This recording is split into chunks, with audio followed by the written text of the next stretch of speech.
සුබ දවසක් ඔයාලට. අපි අද යන්න ගොඩක් ලස්සන මේ දවස්වල ගොඩක් කතා වෙන තැනක් බලන්න. සෝෂල් මීඩියා වල මේ දවස්වල ගොඩක් කතා වෙනවා. බෙල්ලුත් තහනම් කරන්නයි යන්නේ, බෙල්ලුත් වහන්නයි යන්නේ, ලංකාවේ මිනිස්සුන්ට බෙල්ලුත් තහනම්, විදේශිකයන්ට විතරයි යන්න පුළුවන් වගේ දේවල්. කොහොම හරි ඉතින් අපිත් තීරණය කරා බෙල්ලුත් යන්න. පාන්දර 3ට තමයි අපි යන්න පිටත් උනේ.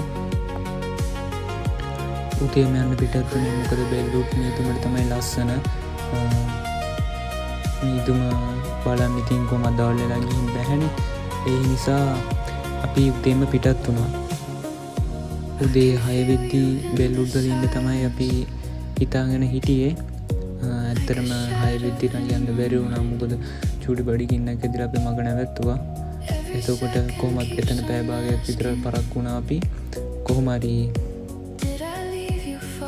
6:00 විතර වෙද්දි කොහමද බෙල්ලුත් වලට ලං වුණා.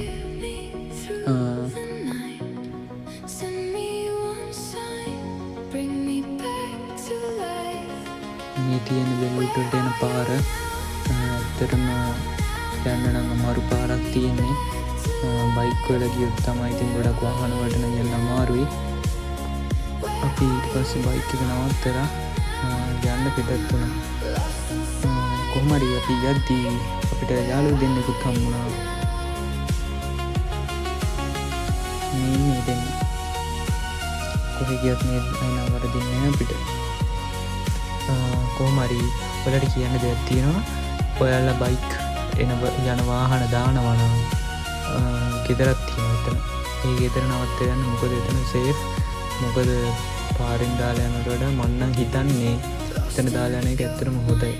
යාර චූටි ගානක් ගන්නවා. ඒ වුණාට එතන සේෆ්. මේ අපි දෙන්න උඩට යන්න තමයි දැන් හදන්නේ. බයික් එක නවත්තපු ගෙදරින් අපිට කිව්වා ලේසි පාරක්.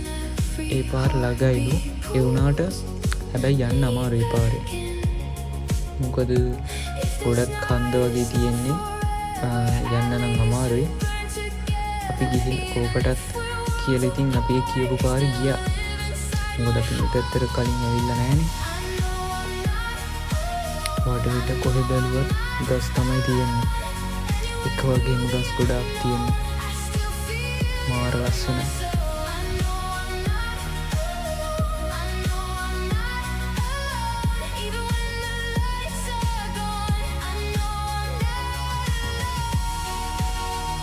එතකොට මේ අපි උඩට යනවා.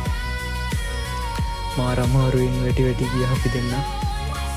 මොකද මේ පාරේ මාර කන්දක් තියෙනවා.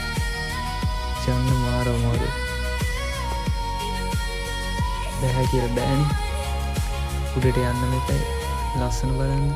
ඉතින් අපි උඩට යනවා. අපිත් එක්ක යන්න තවත් උඩට.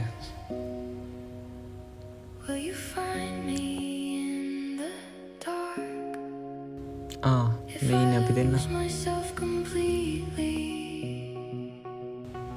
යමු. අමාරුවෙන් කන්ද නැගගෙන ඇවිල්ලා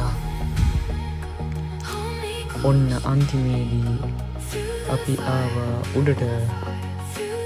අම්මෝ මහන්සිය කොහෙන් ගියාද? කොච්චර මහන්සියෙන් නැග්ගත් උඩට ආවට පස්සේ මේ ලස්සන view එක දැක්කම සේරම අමතක වෙනවා. බලන්නකො කොළපාට ලෝකෙකට ආවා වගේ. වටේම කොළපාට. අපි ෆොටෝස් ගහලා වීඩියෝස් අරගෙන වටපිටාවේ ලස්සනක් බලලා මේ ඉන්න මෙයා. එයා නම් ගොඩාක් වීඩියෝ ගත්තා. ෆොටෝස් ගැහුවා. ඊට පස්සේ අපි ට්‍රෙන්ඩ් එකට වීඩියෝ එකකුත් කරලා පල්ලෙහාට දැස්සා. පල්ලෙහාට බයිත් කඩයක් තියෙනවා. ඒ කඩේ කෑම නම් මාර රසයි. කොහොම හරි එයා කිව්වා බෙල්ලුත් වහන එක බොරුවක්ලු. ඒක වහන්න නැහැලු. කොහොම හරි ආයේ වීඩියෝ එකකින් හම්බෙනකන් බයි බයි.